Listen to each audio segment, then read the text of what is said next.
Well, it's been a very long day, and I am getting to this very late, but I very much will not let this day go by without saying something, strangely enough, about the Hunter Biden controversy. Now, I've never talked about Hunter Biden. I don't really care about Hunter Biden. Yes, Joe Biden's corrupt. End of story. Politicians are corrupt. It's true. If you dig into any politician's life, you're going to find horrible things like this Hunter Biden stuff in their lives. That, to me, is not what's important. What's more important is the response of the media, the crackdown on this story, when it was published by a mainstream news outlet, the New York Post. And more importantly than that, more important than the social media crackdown and the censorship, more important than the Hunter Biden story itself, to me, something that I think is worth talking about, that I have something specific and interesting to say about, is the response of conservatives to this whole censorship operation. I think that it has been totally abysmal. Frankly, I don't even know where to start. I won't really get into the Hunter Biden issue itself. So I guess I'll start with today. No, it was yesterday. Gosh, these days are blending together. New York Post puts out this story. They have this huge, I don't know if you'd call it a leak, this huge scoop. It's not even really a leak, of these Hunter Biden emails and things off of a hard drive from a MacBook that was dropped off at a computer repair place.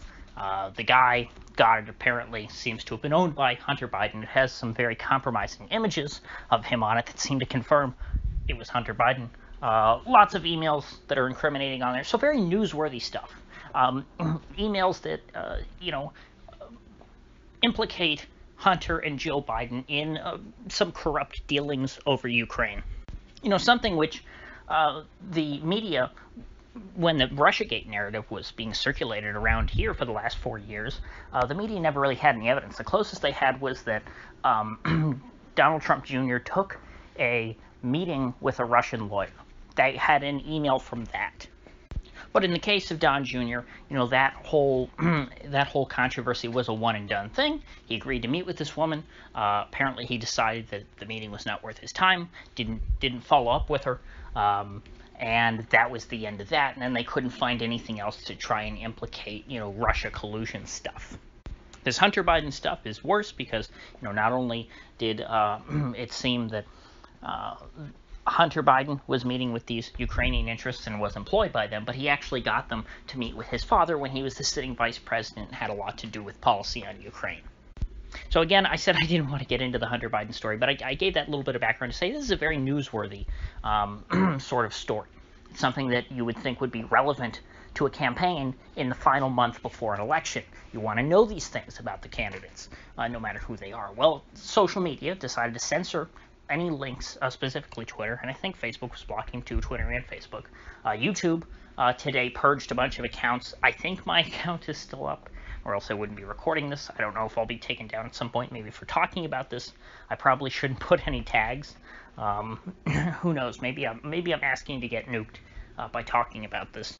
But anyway, needless to say, they went further than ever and they blocked this link, and nobody was able, people weren't able to really share it. If you click on it, it says, oh my gosh, this link is dangerous and may contain malware or spam or something like that. And so this is very clearly an instance of social media censorship. Censorship of something that's a very important information. And of course, what was the reaction of your reactionary conservatives? Your tradcons, your traditionalist conservatives, your more, well, it's an outdated term, but your paleo-conservative types, the kinds of people who saw a bit of a resurgence after Trump because they were the only real intellectual thinkers that were somewhat close to what Trump was articulating in 2016. The Tucker Carlson types. And I don't want to necessarily name Tucker by name because I don't know if what his exact idea on this issue is. But basically, people wanted Trump and the federal government to crack down on Twitter and Facebook and stop them from doing this stuff. And people had a multitude of different ways, leading all the way up to nationalization of the industry, as seizing the means of the production of social media, i.e. they are calling for socialized social media.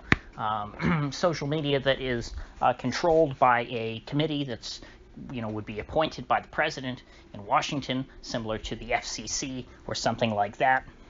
And these people would dictate what can and cannot be said on social media.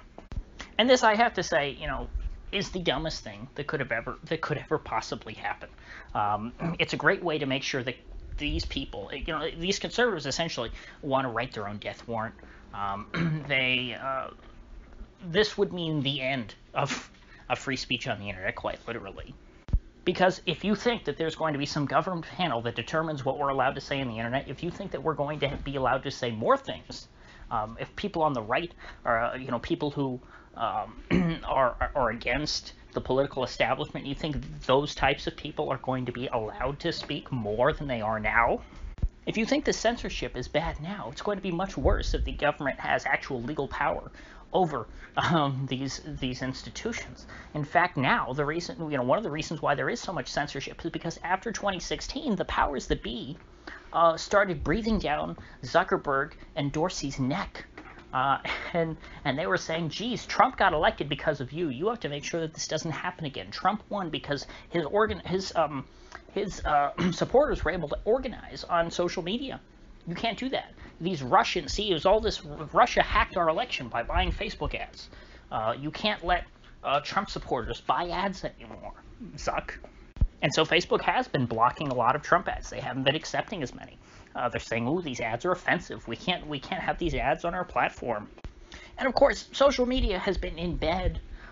Big tech in general is in bed with the intelligence community. That is what big tech is about. This is very clear if you're someone from Israel, where I believe the intelligence community literally owns most of Israeli tech sector.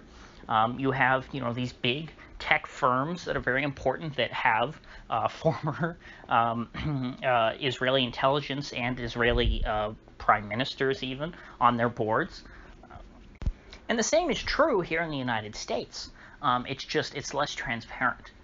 You don't literally see former heads of the NSA on the board at Twitter. You do, however, see a lot of Democrat operatives employed at these places, such as their communications directors and their content directors and things like that. These people are, ripped straight from the Democratic Party. You have Jay Carney now, who is the VP for communications, I think, at Amazon, who was Obama's press secretary. And so it's very easy to say that these companies are also in bed with the Democratic Party and are aligned with them, which is understandable considering that they're all based in California, a heavily Democratic state. It is in their interest to be in the Democratic Party's good graces. And it was, after all, the Democrats who were the hardest on them after 2016, saying, oh my gosh, you have to stop all of this disinformation that got Trump elected.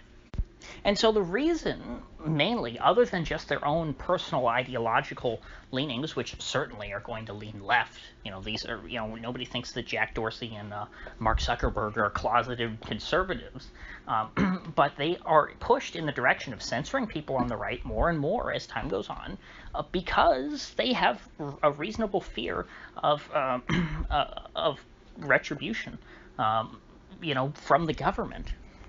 And so if we just give the government direct control over these institutions, do you think that they're going to be more favorable to conservatives or less favorable to conservatives? Do you think you're going to have more free speech? Do you think you're going to ever be allowed to say the N-word, or even say, hey, Trump is kind of cool, Biden is corrupt, Epstein didn't kill himself? Do you think you're going to be allowed to talk about Seth Rich or Q or any of this other stuff? The answer that anyone, even without any understanding of history, just looking at the situation as it is now, anyone with a brain and more than 30 seconds of thinking about it should come to the conclusion that no, having more government involvement is going to be terrible for the right. Even if you don't care about the principles, even if you go, oh, those libertarian cucks, they all just side with big business. You can say that all you want. It's still not in your best interest.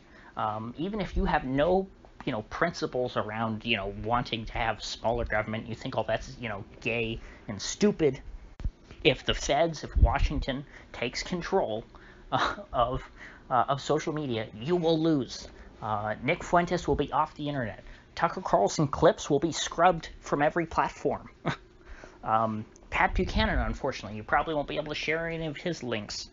Twitter just suspended the account of the Trump campaign. Do you think that a board like the FCC, if it is controlled by Democrat operatives, and even if they're Republicans, they would be never Trump types, it would be establishmentarians on the board of a government agency? I mean, just look at all of these different agencies, the Department of Justice, the Department of Defense. Do you think any of these are very favorable to conservatives or to Trump? If you had bureaucrats running Facebook or Twitter, the Trump campaign would have been banned a long time ago. I mean, that's just obvious. And if you take into account history and the lesson of history that we've learned about government regulation of private industry, you will have learned that this is a soft form of fascism. It's a way of instituting more of a corporate statism in a normal, regular parliamentary or presidential republic. It's a way of having a corporate state in practice, even if you don't have, a corporate state by constitution. And of course, who's represented in the corporate state? Who controls all of these boards and things that regulate industry? Well, it's people from those industries. What you do is you create monopolies. Even if they're not monopolies in name, they're monopolies in practice, because you limit competition. You set strict standards and say, this is what you have to do if you want to run a social media site. You have to be exactly like Facebook, and so therefore, nobody's going to try and compete with Facebook, because why would you? There's no competition if you all have to be the same. And so the big guys get entrenched, and they get protected, is the big thing. Because if you can't compete with them, then they have no competition. If the government says, and if this board, this Politburo, because that's what it is, if this Politburo says, here's what we're allowed to talk about on social media, then you have no choice. You have to talk about only what they say you can talk about. And they're never going to rule in favor of more freedom. I'm sorry, but that's reality. You can't have this magic ball. Just like people on the left can't just, if you just elect Bernie, we're not all suddenly going to have health care. We're not going to have a good healthcare system in the United States. It's a totally low IQ, uninformed position to take. It is, it's just a child throwing a tantrum and say, but I want it. Where? You can't get what you want.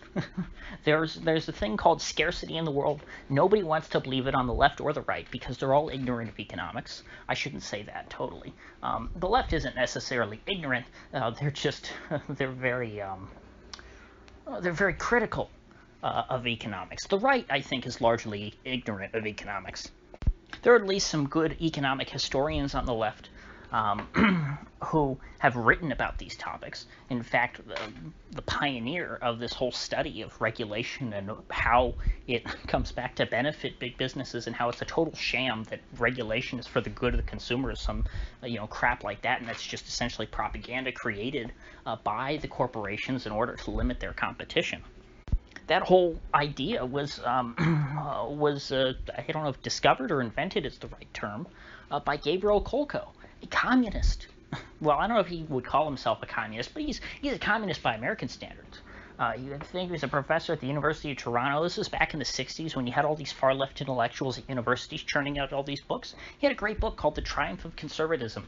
It's about the progressive era. And his whole point is that the progressives were secret conservatives working for the vested interests of the political and economic powers of the day. Your J.P. Morgans and your John D. Rockefellers and all the other big industrialists, they funded these progressives, these upstarts, to come in and reform the American economy and rein in cutthroat competition and all these things and tame this wild capitalism we have. Well, you know how they did that? By making J.P. Morgan and John D. Rockefeller richer and richer. And that's what we've been doing in the United States for well over a century at this point. And so it's only natural for the same to happen to big tech at some point. They're going to be cartelized, as the term is known. But for the right to be begging for this to happen is idiotic, it's ahistorical, and it is self-defeating. And frankly, if they get what they want, they deserve everything that happens to them. Conservatives deserve to be totally wiped out. Now, I would say that that's a good thing, because maybe then it would finally wake them up. But that's not true, because conservatives by nature are very pessimistic. They're always looking to the past and saying, gee, if we could just get back to the 1990s when we had Bill Clinton as president. But I'm a Bill Clinton conservative. I've heard people say this. These people have no vision. They have no real ideology. They have no idea of what is good. They just know that what we have today is bad. And gee, I just want to hang on to what we still have of the past. And And so who knows? Maybe if they're truly whipped like that, they'll just stay down. They won't get back up. They won't fight. And all these conservatives who are supposed to be the Trump guys, the big Trump supporters, who are these more anti-capitalist conservatives, they're supposed to be the ones who know how to fight, who like to fight. And yet they're fighting on behalf of their enemies. They're fighting to destroy what little voice they have left in this country. Oh, and by the way, all these social media sites trying to censor the story, you know what that's done? It's amplified the story tenfold, because now everybody's talking about how social media is trying to clamp down on the story. It's the internet. You can't stop this stuff from spreading. If people are going to share it, they're going to share it. They're going to find a way. And if the social media sites all make it impossible to share any real news on their sites, then people are going to go elsewhere naturally, because we didn't always use Twitter and Facebook. We had AOL Instant Messenger. You had email. You had all these other methods of communicating on the internet. And so as long as the internet exists, even if we have to go to the dark web, information is going to get out. And the more you try and suppress it, the more people are going to want to talk about it, because they're going to go, oh my gosh, look, this is being suppressed. And that very quickly became a much bigger story than the Hunter Biden news itself. So that's about all I have to say for today. I get really animated when I have a chance to deconstruct the anti-capitalist mindset, when you have a very blatant example of people just saying something that is totally I shouldn't say counterintuitive, but it's just counterfactual, or ahistorical. All these adjectives I've used, they apply. And so if you gained anything of value out of this video, I appreciate you clicking that like button and sharing this video. And if you haven't already, please do subscribe, because I upload every day and I'd hate to have you miss one. So I'll see you folks back here tomorrow.